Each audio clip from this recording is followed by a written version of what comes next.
Hey guys, we are in day 55, Leviticus 7 through 10, and Psalm 55. I'm actually going to hold off a bit on chapter 10 till tomorrow, but for today, let me give you the big idea. Before we can see God's glory, we must be cleansed from sin and consecrated by the blood. The end of chapter 9 talks about how they saw the glory of God after they had offered the offerings, and then of course the two of the chapters we read today were about how the outfits of Aaron and the priests, and how important it was to go through all of the steps that Moses instituted in order for the high priest to be able to enter into the presence of God, and even the priests to be able to do the work they did. God would take what is common and turn it holy. And so there may be a bowl that's used in daily life, but when it's used for the purposes of, again, washing of the hands, and on, everything is turned holy. And then of course the animal sacrifices, the shedding of the blood, we've talked about that a little, but a reminder again of how grateful we are to Christ, because we sin every day, and imagine every time you sin, you had to go through these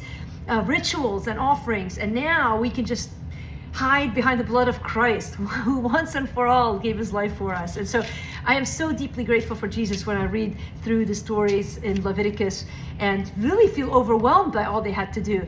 Kind of an interesting point, remember in the Garden of Eden, Genesis chapter 3, the Lord ushers Adam and Eve out of the garden after they sin, and then guards the door of the garden with an angel, and then the cherubim kind of covered that door.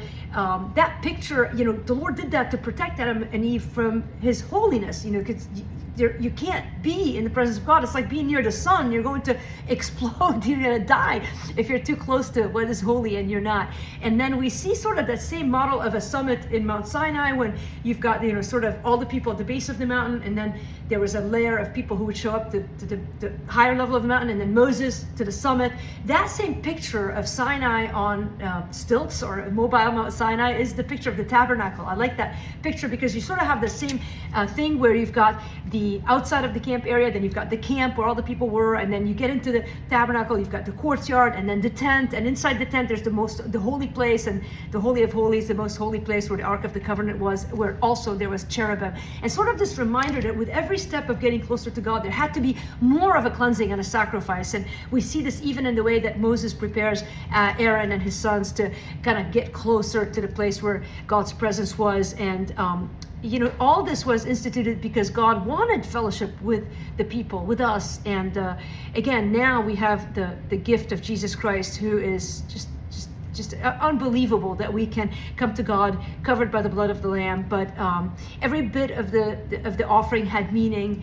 I think we'll try to cover some more of that. The progression of the offerings had meaning, but at the end of the day, again, if you cannot read the chapters that we read today and not walk away thinking, wow, Jesus paid it all to him I owe. And as we come to either the beginning of a new day or the end of a day, to be aware of how much Christ has done for us so that we can come freely into the presence of God, that is the greatest gift of all.